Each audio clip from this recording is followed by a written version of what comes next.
Ano ba namang pag-ibig to? Kung sino pang nagmamahal ng totoo, siya pa yung madalas na ginagago.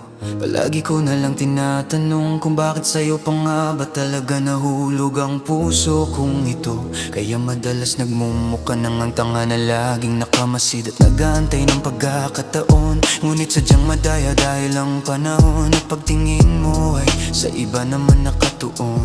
Minsan na nga lang iniisip ko't tinatanong aking sarili kong ito, kung saan ba ako nagkamali. Ang gusto ko lang naman ay mahalin ang isang katulad mo.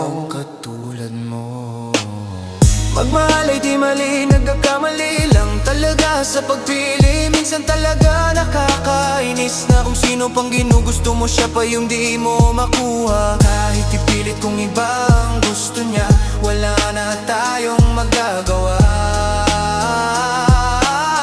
Kaya di na lang umaasa. Madalas na nga akong umaaray ng sobra sa pinaparamdam. Pagka walang halaga ko sa'yo ang siyang dahilan kung ba't ako nasasaktan. At kapag nakikita kong masaya kayong dalawa ng taong pinipili mo, mas lalo mong nadudurog ang puso ko. At unti-unting sasakit ay parang pinapatay raw na why.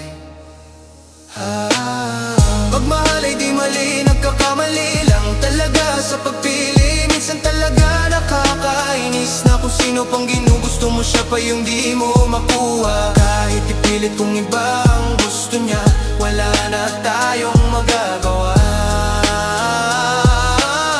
Kaya di na lang umaasa. Ito na ang huling yugto ng kwentong pag-ibig para sa'yo. Pasensya kung medyo nagmamalalim na ako. Katulad kung gaano kalalim pagtingin ko sa'yo, pero kailangan nang iwas ang mga mata kong ito. Papalayo sa taong ginugusto ko, ako na lang gagawa ng paraan para matulungan ang sarili ko. Kung madurog man at mabigo, siguro hihintayin ko na lang ang panahon na maging okay at gumaling ang sakit na dinulot mo. Kaya di na lang umaasa,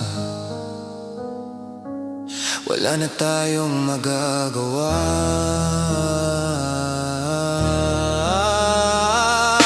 Kahit napilit kong iba ang gusto niya, minsan nga nakakainis na kung sino pang ginugusto mo, siya pa yung di mo makuha. Magmahal ay di mali, nagkakamali lang talaga sa pagpili.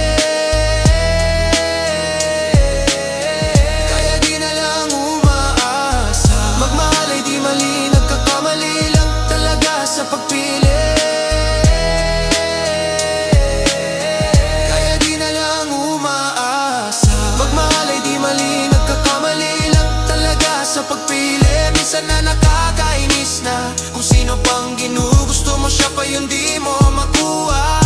Kahit itong iba ang gusto niya, wala na tayong magagawa.